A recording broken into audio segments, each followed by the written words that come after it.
so'imu, tak ulang lagi, walladzi yuftiru bihi so'imu asratu asya. Ini bahasa fikih nggak boleh salah soalnya Pak. Perkara yuftiru bihi so'imu, yang membatalkan puasa orang yang sedang puasa, asratu asya, ada 10 perkara. Di luar ini berarti nggak batal ya Pak. 1, ma wasala amdan ilal jauf, apa saja yang secara sengaja melintasi jauf, atau makan minum yang disengaja. Maka kalau nggak sengaja nggak batal. Makanya bapak-bapak kalau pas hari pertama biasa lupa. Saya biasanya hari pertama itulah lupa. Lupa habis sholat subuh, habis sahur nih kan, sholat subuh, kemudian tidur. Tidur bangun jam 8, kok kayaknya kerongkongan kering amat. Kemudian langsung nuang air ke gelas, minum, nggak batal. Cuman yang saya sebel itu Pak, udah nuang air ke gelas, begitu mau minum istri manggil, "Bi, puasa." Ah, ngomong kamu mah, kata saya. Coba jangan dulu ngomong, beri kesempatan menghabiskan air segelas dulu. Begitu sudah habis baru ingatkan puasa. Kan enak tuh, rezeki namanya. Jadi kalau kita lupa udah makan 3 piring ya Pak ya, baru ingat misalnya ya, ya gimana namanya lupa kan? Itu nggak batal itu. Jadi patokannya yang melintasi jauf. Jauf itu sebagian ulama berpendapat rongga kerongkongan, rongga leher kita ini, kerongkongan maupun tenggorokan, batal. Makanya kalau masih di rongga mulut nggak batal. Makanya secara fikih kumur-kumur tidak membatalkan puasa, walaupun masuk mulut airnya. Kemudian gosok gigi tidak membatalkan puasa. Kalau batal itu gosok gigi, Pepsodentnya ditelan dikit, itu baru batal, melintasi jauh. Makanya secara fikih Pak, tadawukut ta'am, ibu-ibu mencicip masakan enggak batal. Yang batal itu mencicipi semangkok. Itu lain ukurannya. Mencicip artinya cuma di lidah saja. Ingin tahu rasanya, enggak batal. Secara fikih sedemikian rupa. Nah, Imam Abu Hanifah cuman memberikan kemakruhan ketika bersiwak, gosok gigi dan istinsak ba'da zawal, setelah tergelincir matahari zuhur. Itu pun li syiddatil har, kalau sangat panas. Kan ada masanya mungkin kayak sekarang itu panas yang terlewat misalnya. Karena musim panas tertentu, apalagi di tanah Arab ya Pak, sangat kering, kadang-kadang ludah saja terasa pahit saking panasnya. Itu kumur-kumur sama sikat gigi jadi makruh dia. Karena kalau kita sedang kehausan, jangankan air, bensin saja seger banget Pak. Orang lagi nuang bensin ke tangki motor, kayaknya seger banget tuh. Namanya orang lagi haus, maka dimakruhkan saja. Nah, yang kedua yang membatalkan puasa itu wal huknatu fi ahadis sabilain, memasukkan sesuatu lewat 2 jalur pembuangan. 2 jalur pembuangan itu apa? Di bawah, kubul dan dubur. Misalnya ibu-ibu ada obat keputihan, dimasukkan lewat jalur kubulnya, batal puasa. Atau kita obat lambung Pak, atau sembelit, dimasukkan lewat duburnya, batal puasanya. Cuman yang masih khilafiyah itu injeksi ya Pak, suntik vaksin nantinya kalau bulan Ramadan. Sebagian ulama berpendapat enggak batal karena tidak masuk lewat 9 lubang yang umum. Tapi sebagian ulama menganggapnya batal. Saya nggak bisa menghakimi 2 pendapat ini Pak, karena saya nggak pakarnya. Siapa saya kok saya mengadili 2 pendapat ini, kan begitu. Terlalu hebat nanti sayanya. Cuman kita boleh memilih berdasarkan keyakinan. Nah, kalau saya meyakini vaksin itu batal. Mengapa batal? Kalau saya menganggapnya nggak batal, nanti infus nggak batal. Nanti Pak Nasir sekilit lah. Puasa diinfus 3 botol itu Pak. Pantesan seger banget ya. Karena diinfus kan nggak lewat 9 lubang itu. Jadi sedemikian rupa kalau saya meyakini batal. Terus ada yang nanya, Ustadz boleh tidak membatalkan puasa karena sedang divaksin? Jawabannya boleh. Tidak berdosa. Sengaja membatalkan puasa karena sedang divaksin. Karena itu uzur kan. Darurat wabah soalnya. Kecuali kalau bukan musim wabah.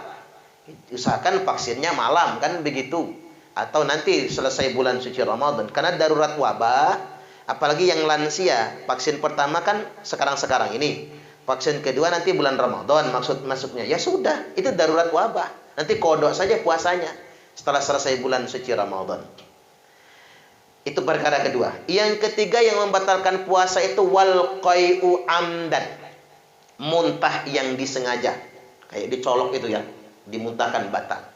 Selanjutnya yang keempat yang membatalkan puasa itu wal wat'u amdan fil farji. Hubungan suami istri amdan. Yang sengaja. Kalau nggak sengaja nggak batal. Kira-kira ada nggak yang nggak sengaja, Pak? Nggak ada. Kali ada lah, lupa kali. Pak Henry Mardiko gitu ya. Habis tidur siang ngembat aja. Umpama nih Pak. Tapi jangan beneran. Oh Pak Bakti. Ya sudah Pak Bakti aja lah. Lagi tidur siang lupa. Kebablasan. Batal tidak puasa? Enggak batal. Tapi ada tadi kasusnya begini. Berita di televisi. Tapi bukan terkait dengan puasa sebetulnya. Suami memperkosa istri. Ada ternyata Pak. Bininya nggak demen. Kemudian diperkosa suami. Saya jadi ingat, oh bisa jadi ya. Lagi tidur siang bulan Ramadan, si istri diikat sama lakinya. Lalu diperkosa. Yang batal suaminya. Bini nggak batal. Ingat ya Bu hukumnya ya. Nggak batal kalau Pak Sakwan maksa. Dosanya Pak Sakwan sendiri yang tanggung soalnya. Selanjutnya yang kelima, wal inzalu am mubasyarah. Terjadinya inzal. Inzal ini bahasanya harus vulgar ya, biar fikih ini biar jelas. Orgasme bahasanya. Terjadinya inzal puncak orgasme karena bermesraan. Jadi sekedar mencium istri nggak batal, Pak. Tapi kalau mencium istri orang jangan. Kalau mencium istri sendiri nggak batal. Meluk istri nggak batal. Jadi ibu-ibu kalau suami minta cium, Pak puasa. Nggak usah ditolak, kasih. Itu berpahala. Tapi kalau terjadi mesraan lalu terjadi puncak, maka batal puasanya. Walaupun tidak berhubungan suami istri. Termasuk juga onani dan masturbasi. Atau masturbasi. Itu batal juga. Tapi kalau ihtilam mimpi basah nggak batal. Habis sholat subuh kan biasanya ngantuk tuh Pak. Malam begadang, tadarus kita, taraweh, tahajud, sahur.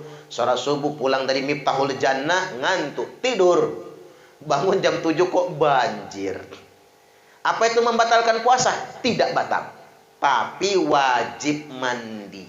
Karena dalam keadaan junub. Itu perkara yang kelima ya. Selanjutnya perkara yang keenam, wal haid, datangnya darah haid. Walaupun tinggal 5 menit lagi mau berbuka, batal puasa. Wan nifas, terjadinya nifas karena melahirkan. Yang ketujuh, batal puasanya. Selanjutnya wal junun, gila walaupun sebentar, batal puasa. Gila sejam umpama, kesurupan banding kalian. Kemudian yang kesembilan, wariddah, murtad dari Islam. Kalau murtad itu sengaja keluar dari Islam pindah agama, agak nggak begitu mudah ya Pak. Tetapi ada murtad yang tanpa disadari. Apa itu menolak rukun Islam? Contoh, Pak nanti bayar zakat tidak. Lalu dia nyangkal, zakat mah nggak wajib. Ngapain saya zakat? Kita ingatkan itu rukun Islam loh Pak. Rukun Islamnya yang ketiga. Masa Bapak nggak bayar zakat? Tidak. Zakat itu nggak wajib, cuman sunnah. Begitu dia ngomong begitu, kita sudah yakinkan dia masih begitu, maka hukum yang ditetapkan atasnya sama dengan hukum orang murtad. Kalau sedang puasa, batal puasanya. Itu maksudnya. Nah, yang ke-10 ada penegasan niatul iftar, niat berbuka puasa. Niat berbuka itu batal puasa. Tapi ini niat berbuka itu bukan membaca Allahumma lakasumtu, bukan, Pak. Allahumma lakasumtu bukan niat berbuka, doa. 1000 kali kita baca sambil tiduran, sambil nunggu buka, enggak batal puasanya.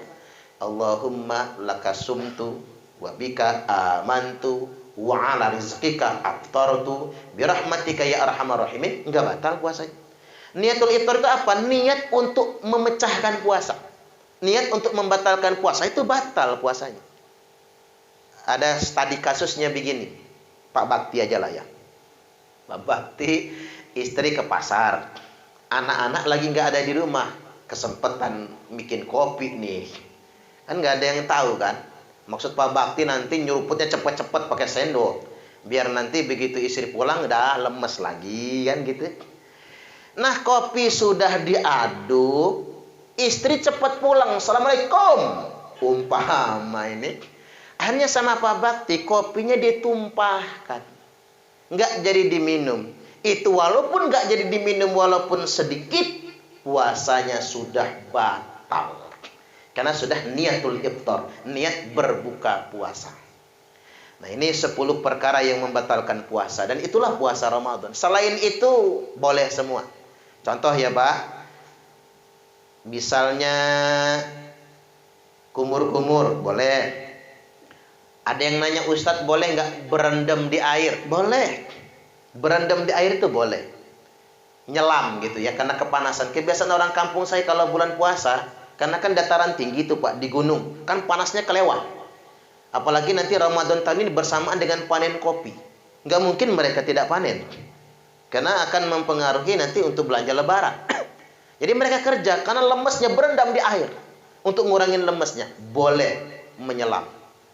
Yang nggak boleh itu mengamalkan pepatahnya.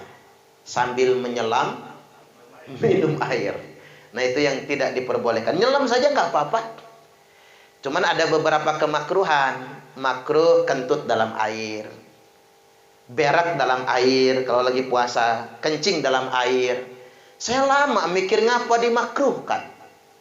Akhirnya saya jajal. Apalagi kan saya ini orang kampung. Namanya orang kampung pasti pernah mandi di kali kan, Pak? Kalau mandi di kali itu, ya berak kencing di kali itulah sambil nyelam.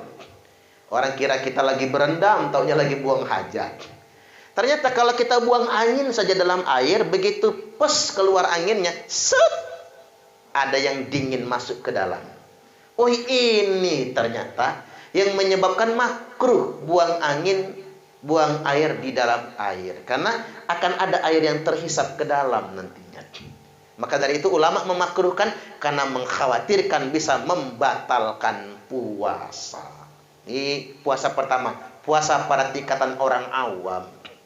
Nah, puasa yang kedua, puasa mengendalikan hawa nafsu. Al-imsaku anil hawa. Puasa itu sudah mengendalikan hawa nafsu. Karena begini, ya kalau cuma puasa tadi, anak TK sudah banyak yang bisa. Kan anak sekarang ini diajarin puasa kan, Pak.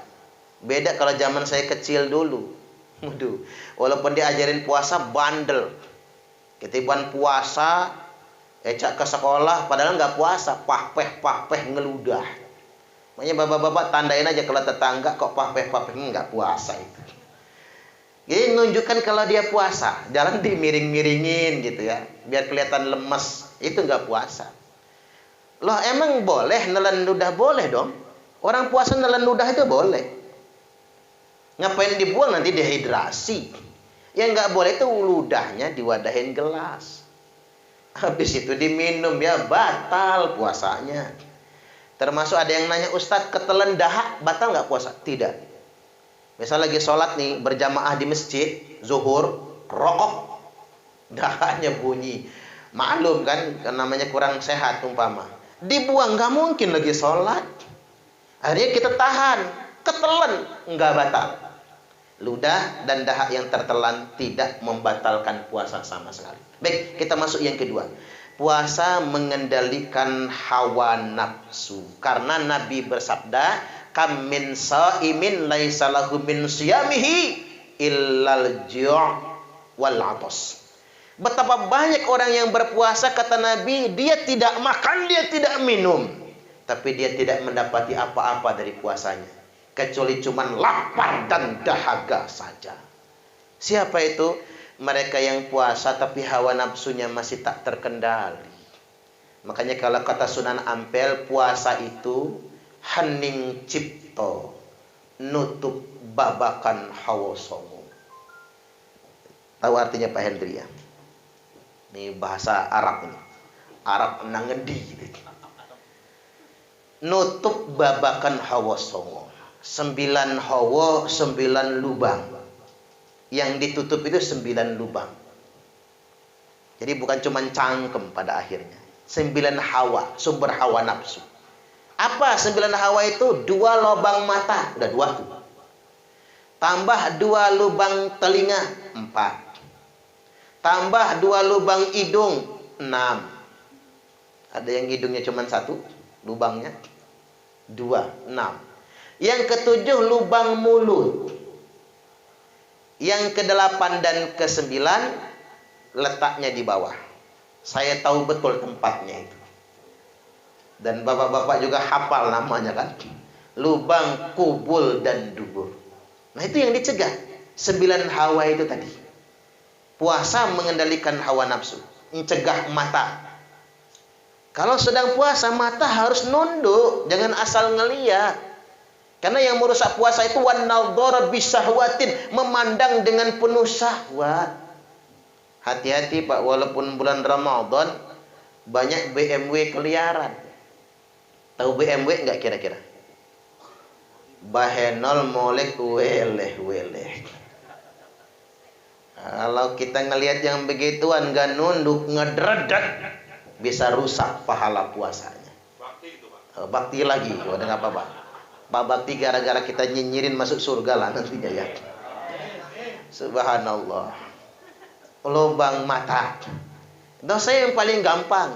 Makanya kata Nabi, nazratul ulalaka wa thaniyatu alaika. Pandangan pertama itu rezeki untukmu. Pandangan kedua, dosa atasmu. Makanya kalau kepentok ya Pak, namanya kepentok bin kepergok. Nggak sengaja ngeliat, bolehlah ngucap alhamdulillah. Tapi kalau udah berlanjut, dosa dong, rusak puasanya. 2 lubang telinga mendengar. Makanya hindari mendengar berita yang negatif. Karena nguping orang gibah sama dengan gibah namanya. Hidung mencium, lisan bicara. Nah, paling banyak itu dosa lisan, Pak. Karena mengapa su'ilahan aktsari mayudkhilan nasannar, Nabi ditanya tentang perkara yang paling banyak memasukkan manusia ke dalam neraka. Kata Nabi, alfamu, mulut. Itulah perkara yang paling banyak. Jadi sebetulnya bukan tangan yang paling banyak membuat orang ke neraka, bukan kakinya, bukan mata dan telinganya. Tapi yang paling banyak memasukkan manusia ke neraka adalah mulutnya. Makanya man lam yada' qaula zur, barang siapa yang tidak bisa meninggalkan perkataan kotor, tercela, maka tidak ada guna lapar dan dahaganya. Tidak ada guna puasanya. Gibah, ngegosip, ngomongin orang. Kalau ngomongnya sesuai dengan fakta, itu namanya gibah. Wal ghaibatu asyaddu minaz zina. Gibah lebih kejam dari berzina. Kalau nggak sesuai dengan fakta, namanya fitnah. Wal fitnah itu asyaddu minal qatli. Dan fitnah itu lebih kejam daripada pembunuhan. Termasuk namimah, adu domba, termasuk wal yaminul kadzibah, sumpah palsu. Nah, itu harus kita hindari sekali. Dosa lisan. Makanya 9 lubang itu yang dikeluarkan kotoran. Coba bapak-bapak perhatikan. Yang keluar dari mata namanya belek. Yang keluar dari telinga namanya culek. Yang keluar dari hidung namanya upil, umbel. Yang keluar dari mulut namanya ludah, iler, jigong, dahak. Yang keluar dari bawah kencing. Yang dari belakang pisang goreng. Itu kalau lagi sehat. Kalau nggak sehat ya bukan pisang goreng. Mengapa dia mengeluarkan kotoran? Karena sumber dosa-dosa. Allah sudah kasih isyarat sedemikian rupa. Seandainya kotoran manusia berharga ya Pak, enak juga ngiloinnya itu. Makanya ada pepatah, walaupun keluar dari buntut ayam, tapi yang keluar itu telur, ambil. Tapi kalau walaupun keluar dari buntut Syahrini, tapi kalau kuning keemasan, jangan. Tertipu kita nantinya Pak. Artinya begitu perumpamaannya. Saya jadi mikir ya, seandainya yang keluar dari buntut kita itu berharga kayak telur ayam saja, luar biasa. Makanya saya sempat mikir Pak, kalau iler manusia itu berharga kayak iler walet saja. Wah, ibu-ibu langsung nyaut ya. Jangan-jangan iler Pak Sakwan lagi yang diingat. Subhanallah.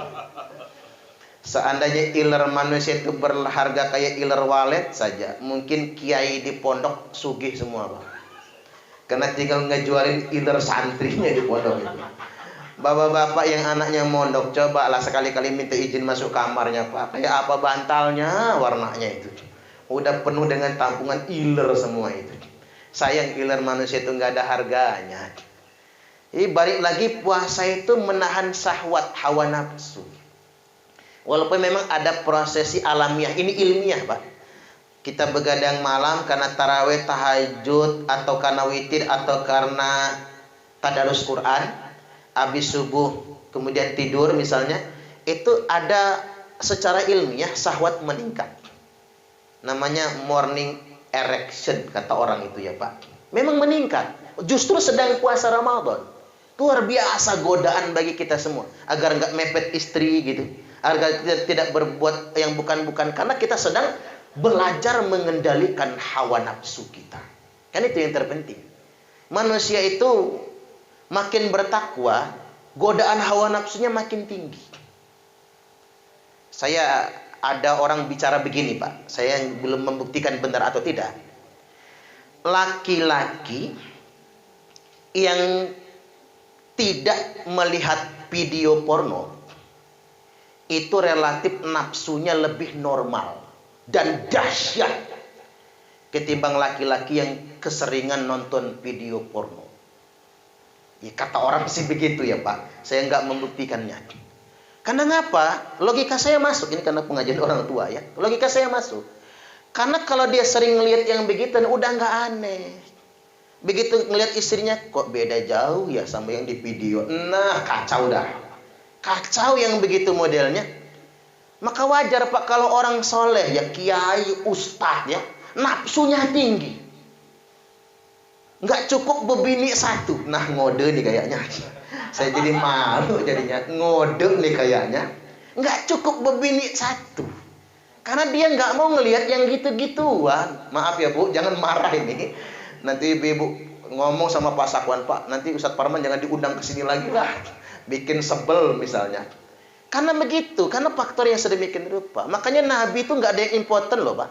Nabi nggak ada yang impoten. Nggak laku jadi nabinya kalau impoten. Nabi yang normal-normal. Makanya presiden kita Soekarno kan. Soekarno itu bukan hanya presiden, tapi dialah pendiri republik kan. Karena dibuat sedemikian rupa. Jangan hanya nyinyir kok Soekarno begitu, tapi ada faktor-faktor tertentu yang dibenarkan secara ilmiah sebetulnya. Makanya Nabi Sulaiman itu punya bini 1000. Wajar dong Nabi Sulaiman jadi raja. Jadi kalau ukurannya manusia, raja paling sukses dan paling berkuasa itu bukan Donald Trump, bukan Joe Biden. Kan sekarang orang Lampung kan presiden Amerika Pak. Joe Biden katanya. Joe Biden itu ya Pak.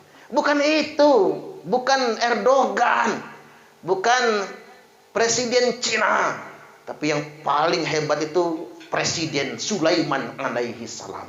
Tapi wajar dia sehebat itu, bininya aja 1000 dan digilir cuma dalam satu malam. Subhanallah. Apalah obatnya ya Pak, jamunya itu loh, cuma satu malam. Waduh, kata mah tepar duluan itu. Nabi Sulaiman, artinya Nabi itu orang bertakwa itu tidak identik dengan kelemahan, kuat. Jadi syahwatnya sangat tinggi, tapi hebatnya mereka mampu mengendalikan hawa nafsunya. Itu yang membuat kita jadi bertakwa. Jadi Islam ini bukan mematikan hawa nafsu. Benar kalau kata Pak Zainuddin MZ, kalau saya jadi kiai, jadi ustadz harus diharamkan menikah, berhenti jadi kiai, kata dia. Ya kalau jadi pemuka agama harus ngebujang terus, mending gak usah beragama lah. Benar gak kira-kira? Jadi agama itu bukan mematikan hawa nafsu. Emang ada bujang terus gak di sini sih? Ada? Waduh, harus ta'aruf dulu lah itu. Ngeduda sebagainya. Itu mana-mana Pak. Itu menentang kodrat soalnya ya Pak ya. Nggak boleh yang sedemikian rupa itu. Jadi balik lagi, karena kemampuan mengendalikan hawa nafsu. Itu puasa yang kedua. Baik, yang terakhir sekarang yang ketiga. Puasa itu tingkatan khawasul khawas. Yakni puasanya orang takwa. Al-imsaku billah. Inilah yang dimaksudkan dalam firman Allah itu. A'udzubillahi minasyaitonirrajim. Ya ayyuhalladzina amanu kutiba alaikumusiyam. Wahai orang-orang yang beriman, diwajibkan atas kalian semua berpuasa, kama kutiba alal ladzina min qablikum la'allakum tattaqun, sebagaimana diwajibkan atas orang-orang sebelum kalian semua agar kalian semua bertakwa. Banyak orang yang berpuasa tapi nggak takwa, karena puasanya masih di tingkat 1 dan 2 saja. Puasa pada tingkat yang takwa apa? Bukan sekedar dari lapar dan dahaga, bukan sekedar mengendalikan hawa nafsunya, tapi puasa pada tingkatan ini adalah puasa yang orang semakin takut kepada Allah. Fa khasyatullah fi sirri wal alaniyah. Hanya takut kepada Allah dalam keadaan tersembunyi atau terang-terangan. Al-imsaku billah, semakin mengikatkan diri kepada Allah Ta'ala. Inilah yang dimaksudkan dalam firman Allah. A'udzubillahi minasyaitonirrajim. Wa amma man khafa maqama rabbih wa nahan nafsa 'anil hawa fa innal jannata hiyal ma'wa. Adapun orang yang semakin takut dengan kedudukan Tuhannya, semakin takut dia dengan Allah, dan dia mampu mengendalikan hawa nafsunya, maka surgalah tempat tinggalnya. Jujur saja Pak, saya sebagai manusia biasa mengakui butuh perjuangan untuk takut dengan Allah itu. Banyak manusia itu bicara agama, tapi belum tentu dia takut sama Allah. Kadang-kadang lebih takut nggak disangoni kalau pulang. Bahkan mohon maaf Pak, pejabat itu lebih banyak yang lebih takut dengan KPK daripada takut dengan Allah. Iya nggak kira-kira? Ini kan fakta sih. Bahkan suami-suami lebih banyak yang takut istri daripada takut Allah. Ada nggak suami takut istri? Yang mana orangnya? Di sini emang nggak ada ya. Oh, yang pakai peci hitam. Ada berapa yang pakai peci hitam ya? Oh, yang di sini yang dekat saya. Kalau Pak Bakti udah terbukti enggak lah, karena pecinya putih kan. Jadi sekali lagi mengasah takut sama Allah. Karena kita ini kalau nggak takut sama Allah, ruang takut itu pasti diisi oleh yang lain.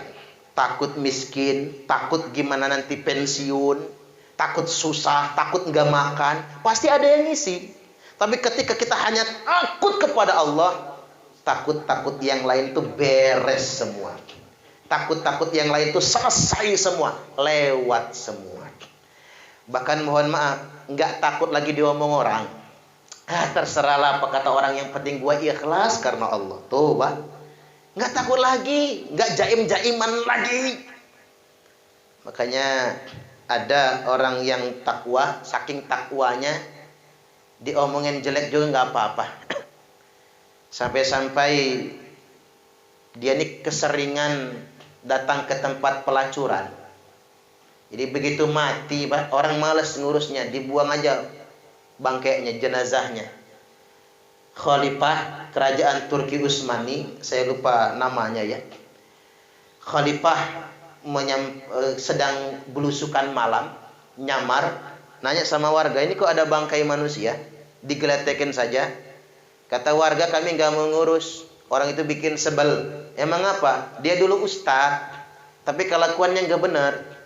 Maka kami malas ngurus, biar dimakan anjing saja di sana. Kata khalifah yang nyamar ini, ya jangan dong.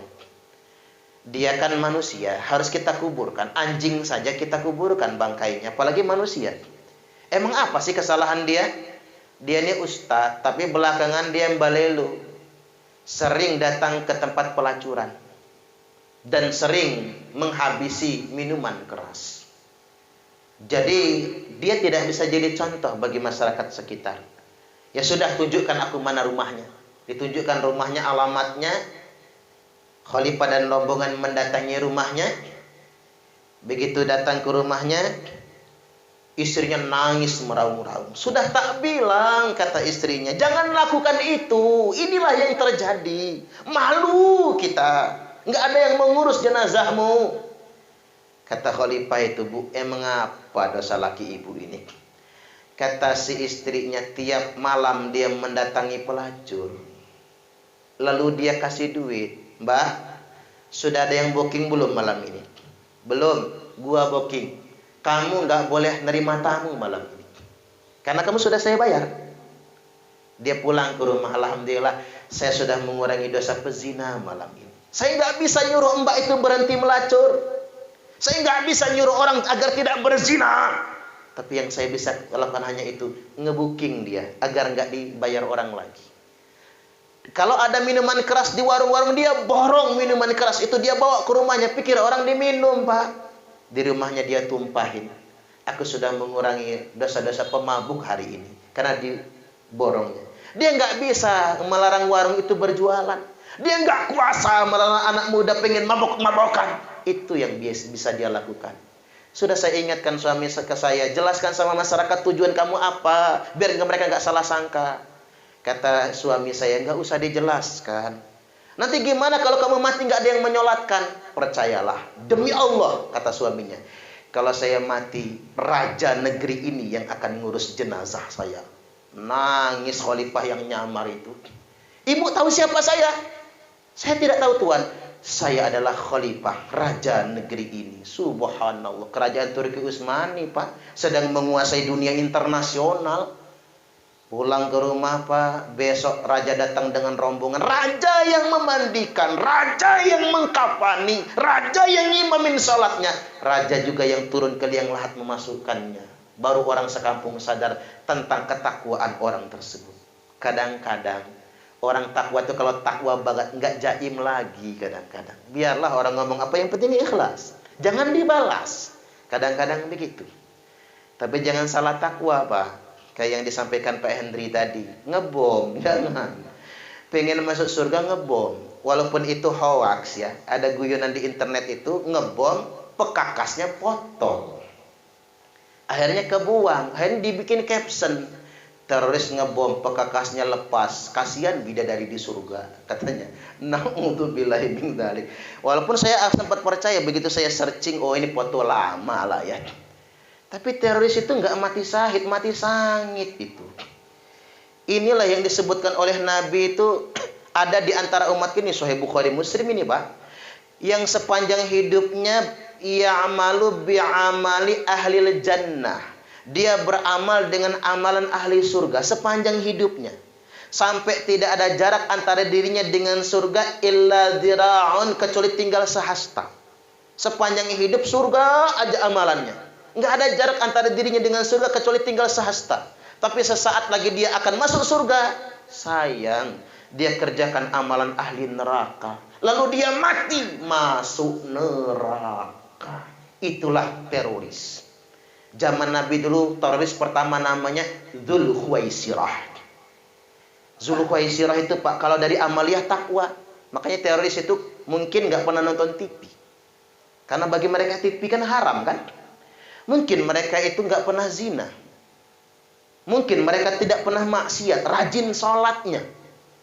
Tetapi mereka berbuat dengan perbuatan ahli neraka pada akhir hidupnya. Sama dengan dulu Dzulkhuwaisirah. Nabi nyebut Dzulkhuwaisirah apa? Kilabun nar, anjing-anjing neraka. Serem banget. Para Dzulkhuwaisirah tuh hafal Quran 30 juz. Hafal Quran. Mohon maaf, ini hadis ya, Pak. Muqallitu thiyab, bajunya menggulung setengah betis. Bahasa kita apa ya? Cingkrang. Tapi kalau ada yang cingkrang, ya teroris nih. Jangan ya, Pak. Ya, khawarij nih. Jangan. Cingkrang boleh, nggak haram. Tapi saking celana cingkrang. Dushimain baina aina, ini hadis sahih loh. Di antara kedua matanya kata Nabi hitam, saking rajinnya sujud. Tapi kalau yang jidatnya hitam jangan dituduh teroris kata Pak Parman itu. Jangan ya Pak. Hitam itu kan ada yang karena rajin sujud, ada yang waktu sujud diurek-urek kan. Ada yang karena kepentok tiang listrik, cedut, hitam juga lah.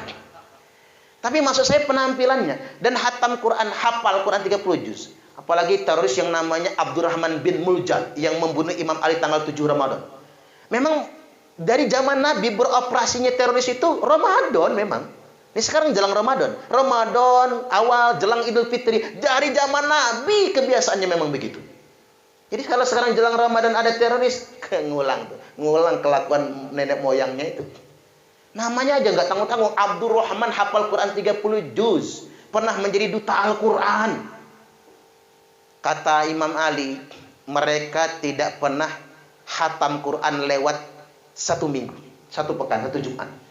Berarti mereka itu menghatamkan Quran. Dan bukan dibaca di mushaf.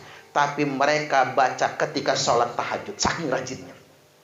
Datang ke masjid mendahului surah azan. Mereka tuh ahli surga amalannya. Tidak ada masalah sebelumnya. Tapi mengapa mereka menjadi ahli neraka? Satu cuman masalah pentingnya. Merasa paling suci. Enggak sepaham sama dia, kafir semua. Makanya bapak-bapak kalau ngaji nih, kita diajarin paling benar sendiri kelompok kita, yang lain tuh salah semua. Saran saya berhenti ngaji di situ. Ntar lagi jadi teroris itu, jangan macam-macam. Kita ini manusia biasa lah yang punya dosa, betul nggak kira-kira? Jangan diajari bahasa paling suci.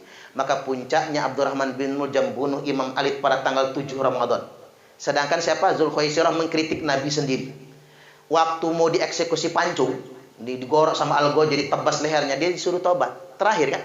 Namanya orang yang dieksekusi mati suruh tobat tuh. Apa kata dia? Yang tobat hanya pendosa. Sedangkan saya tidak pernah berbuat dosa. Iris dulu kupingku. Iris dulu hidungku. Potong tangan dan kakiku sebelum dipenggal leherku. Sebagai saksi kan aku berhasil membunuh orang kafir pada bulan suci Ramadan. Na'udzubillah. Itulah Abdurrahman bin Muljam. Jadi saya sepakat. Teroris itu adalah dampak dari pemahaman agama yang salah. Yakin betul saya Pak. Karena pemahaman agama yang salah. Dan umat Islam tidak boleh mengatakan tidak ada potensi terorisme dalam Islam. Ada. Kita harus percaya itu semua. Makanya ngaji harus benar. Jangan sembarang ngaji. Apalagi via YouTube dan lain sebagainya. Kasihan kan sama mbak-mbak yang nyerang Mabes Polri kemarin. Udah nyerang Mabes Polri Pak. Cuman bekalnya perbakin aja ya. Padahal belum tentu dia pintar nembak betul. 6 kali nembak nggak ada polisi yang kena. Sekali polisi nembak langsung ke jantungnya. Kan kasihan. Yang kasihan bukan dianya, orang tuanya. Susah orang tua melahirkannya. Ibarat kata berdarah-darah Pak, sampai terkurus bapaknya. Kok punya anak macam begitu modelnya? Ini yang disebut dengan salah dalam bertakwa kepada Allah Subhanahu wa taala. Baik, demikian mudah-mudahan ini semua bermanfaat, tapi percayalah Islam tetap agama rahmatan lil alamin. Di Eropa sekarang Pak angka masuk Islam sangat tinggi sekali. Di Amerika juga begitu, dan di Rusia kemungkinan besar beberapa tahun yang akan datang Islam akan menjadi agama terbesar di sana nantinya. Artinya walaupun ada fitnah-fitnah teroris, orang nuduh Islam agama teroris, sejatinya Islam adalah agama rahmatan lil alamin. Apapun tuduhan orang, kita tetap adalah ajaran yang rahmatan lil alamin. Tinggal kita sebagai umat Islam jangan terperangkap oleh aliran-aliran yang ingin merusak Islam dari dalam. Demikian dari saya, kita tutup dengan berdoa.